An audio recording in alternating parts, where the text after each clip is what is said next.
The Simpsons were wrong, y'all. The world didn't end yesterday. It didn't, as far as I can tell. It didn't. It's the same world. And on Tuesday, that Ouija demon was wrong too. The world didn't end on Tuesday either, y'all. So I think we dodged a couple bullets here. Apparently it is the same world because it's just as screwed up. So that pretty much confirmed it for me. Yeah, Krasnov's tariffs there that was got that injunction there, that permanent injunction there by that federal court. It got sent to the appeals court like we figured it was going to, and that appeals court said, yeah, they're going to put a temporary pause on it, which I figured was going to come because they gotta look under the hood, they got to go through it, make sure that that he really was violating the Constitution and the law. And he was. So they're going to find that out. Anyway, I figured that was going to happen, But it's almost like another pump and dump. Hey, y'all noticed that Krasnov, Donald F. and Trump, that he does him a pump and dump about once a month. Ever since he's been squatting back there in his trap house, doing him a pump and dump once a month. And I think that everybody's aware of it. Everybody in Congress, Republicans and Democrats, they know it's coming. Whenever he'll get on there and announce some stupid tariff plan that he's got. And they're like, all right, go ahead and sell.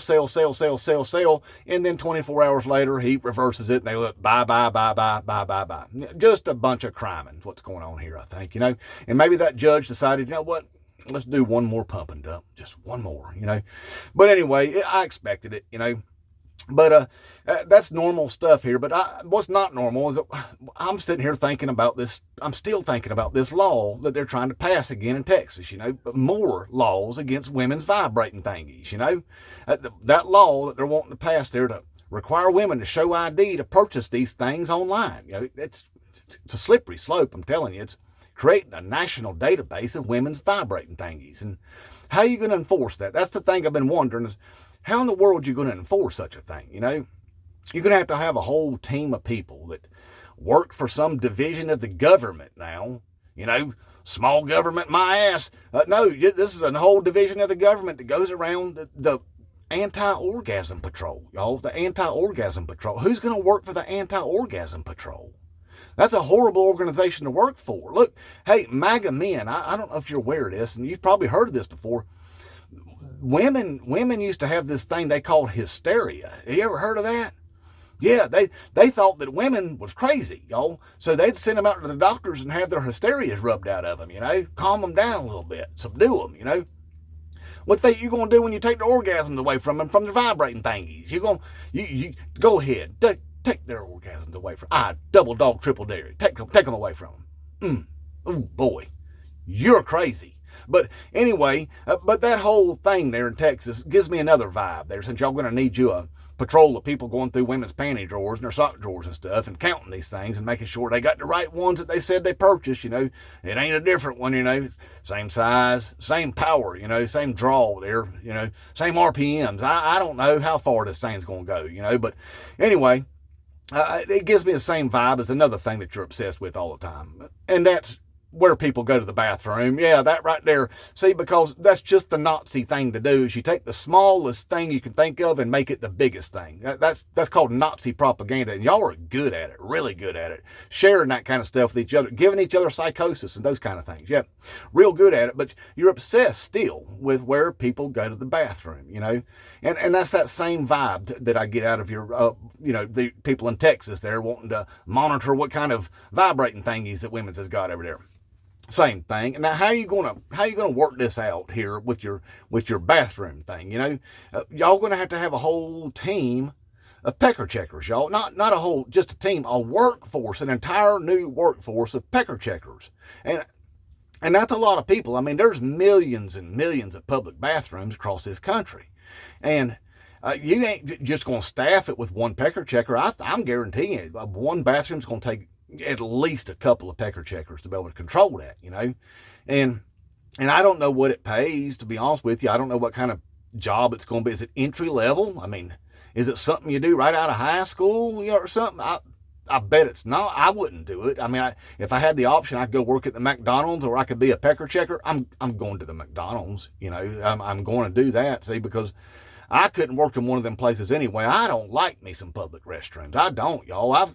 I've got public restroom traumas, and you probably do too. A lot of you might not even realize that you do, but we all got us some public restroom traumas, and none of it, none ever came from a transgender person. None of it did, I mean, mine started like way back in the day, y'all. Way back. I was probably like 9, 10 years old maybe when mine started. My dad took me and my brother down to the races there at the Daytona International Speedways to watch the Busch Clash, And, well, me and my brother had to go to the bathroom down there. Now, the Daytona International Speedway, it holds hundreds of thousands of people. And so them bathrooms are big, massive bathrooms, but it ain't what I was expecting, I walk in the door, and straight across on the other side over there is a whole line of stalls. There must be 50 to 100 bathroom stalls all in a row back there. Not a damn one of them had a door on it, y'all. Not one of them did. And the first thing I see is 50 to 100 grown-ass men all sitting down, downloading the brown load together, y'all. All in a row. Every single one of them down there downloading brown loads right there, right in front of my 9-year-old eyes, y'all. And that was bathroom trauma. That was the first bathroom trauma I had right there. And I still to this day don't understand why they did what they did. I mean, they built the stalls. Why not put the doors on them, Or somebody come along and snatched all the doors off because they hate privacy or something like that. Oh, you know what? I bet there was a MAGA back in the day right there. Old MAGA great-grandpa when them things was built, and he was making sure there wasn't none of them transgender people in there. They didn't want no doors on it. No privacy. That had to have been it right there. That's what it was. But hey, that was my first trauma right there. And then I had more trauma later on in my life, y'all. I worked on a shutdown at a paper mill, and I was working up on the turbine there in the powerhouse on the 3rd floor. And we had a supporter lead up there that once a week the crane operator would lower down to the 1st floor so that we could change it out for a new one. Well, I was at the end of my shift at the end of the week, and I was in there making me a dirt snake, and the supporter leads there was reading instructions on the walls. Right in the process of reading them instructions, it said to avoid splash ups, you need to hand lower your turds. I was reading the instructions, and all of a sudden I felt myself being lifted up in the air, started swinging back and forth. Next thing I know, I hear the crane operator over there just cackling. Man, he's having a good time with it. I'm floating through the air trying to dodge splash ups on my butt, But anyway, I'm freaking out and yelling at the crane operator, and he's eventually lowers me down to the 1st floor. So I took a portalet elevator ride down to the 1st floor, More bathroom trauma. And you'd think that'd be the end of it. No, I mean, it still goes way back. I mean, my mama used to have a pot-bellied pig, all right? And this was a cute little pig, and it was a good pig, She kept it in the bathroom. It used a litter box and all. But the problem you had there was if you go there to sit down on the toilet and try to download you a brown load, you couldn't do it because the pig, you're right, you guessed it. It would suck on your toes there while you were sitting there trying to go to the bathroom. It would sit there and suck on your toes. Usually your big toe. It would just put your whole big toe in its mouth and sit there and suck on it, And I'm telling you, regardless of what you might think, there was nothing pleasurable about it, y'all. It didn't create me any pleasures, or anybody that was there that ever tried to go to the bathroom when the pig sucked on your toes. No pleasure arose from it at all, Fear would happen to you. Because that pig had teeth, and it's like, well, if this little thing snaps and decides it could just bite my toe off right now, So I don't know if you've ever tried to take you a number 2 there while you've got a pig sucking on your toe. It's virtually impossible. You can't even do it. I mean, you try to fight the thing off, it just come back for more toe sucking every single time. You finally just have to condition yourself to know that, hey, when I go in there to go poop, I'm going to have a pig sucking on my toe, So that was some trauma there that I had. There some bathroom traumas. And so I'll never, ever forget that. And if it happened to you wouldn't either. And some more bathroom traumas is me and my wife, we used to like to frequent this little bar, little hole in the wall bar. They did some karaoke's, there, and they sold bottled beer out of a cooler. That's all they sold. Bottled beer out of coolers is what they did. It was a classy place is what I'm telling you. A very classy place. And anyway, we'd sit down at the end of the bar, and the bartender there, she is a cute little thing. She took a liking to me and my wife, Missy, We'd hang out at the end of the bar with her, and we'd just talk all the time, had a good time together. And, eventually she even got to where she'd send somebody across the street to the liquor store to pick up a bottle of tequila so that me and her could take tequila shots, while we drank on our bottled beer and all. So we got pretty comfortable with the place, is what I'm saying.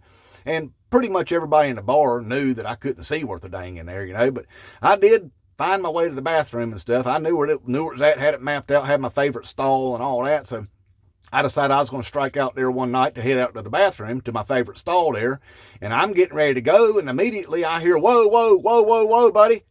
And I'm like, what's going on? And the guy's like, oh, there's somebody already peeing right there in that stall. And I'm like, oh, no, I was about to pee on this dude's leg, Well, his buddy, he was the one that stopped me there. They both of them was kind of laughing it off. The guy that was peeing, he got done, and he walked out the door, and he was laughing. And, well, it was my turn, so I started peeing, And the next thing I know, I had two hands on my shoulders and was holding me there in place, firmly in place, And I'm like, hey, buddy, what are you doing? He said, I'm going to make sure you didn't pee on the floor because I know you can't see. And I'm like, I've been peeing my whole life, all right? I know where the toilet's at, and I know where my wiener's at, all right? So I don't need you to hold my shoulders. And besides that, it don't steer from my shoulders. This thing's on a swivel, in case you ain't never noticed it. It's on a swivel. I can swing this thing around like a rainbird sprinkler if I wanted to, So if you're going to steer the thing, do it right, But don't do it. Don't do it. I don't want you doing it. Anyway, look. We got done peeing together, and I headed back out to the bar there, at the end of the bar where I was sitting at there, and I told my wife and the bartender my story about what happened in there, and they just laughed and laughed and laughed and laughed about it the whole time, just laughed. They thought it was funny.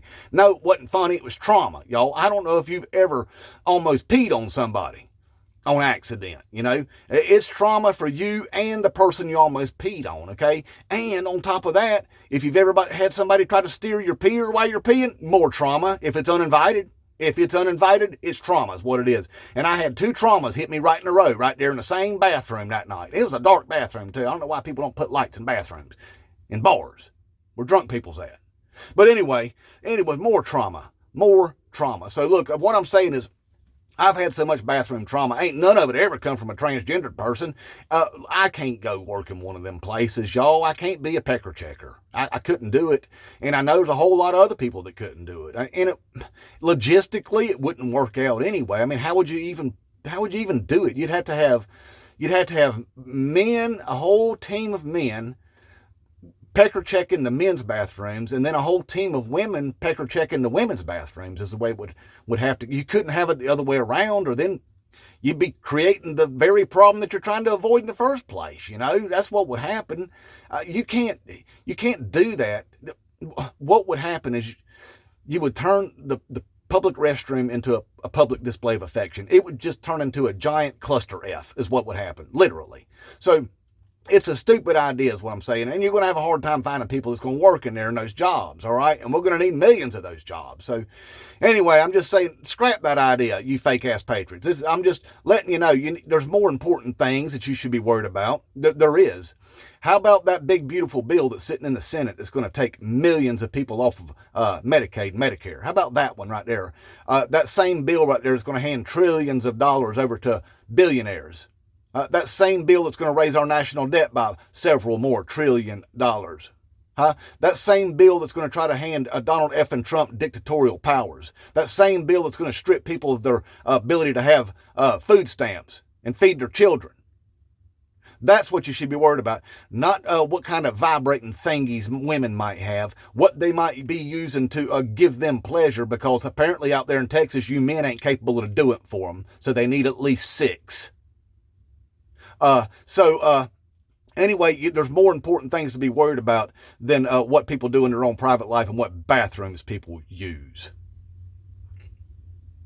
Inmate Trump.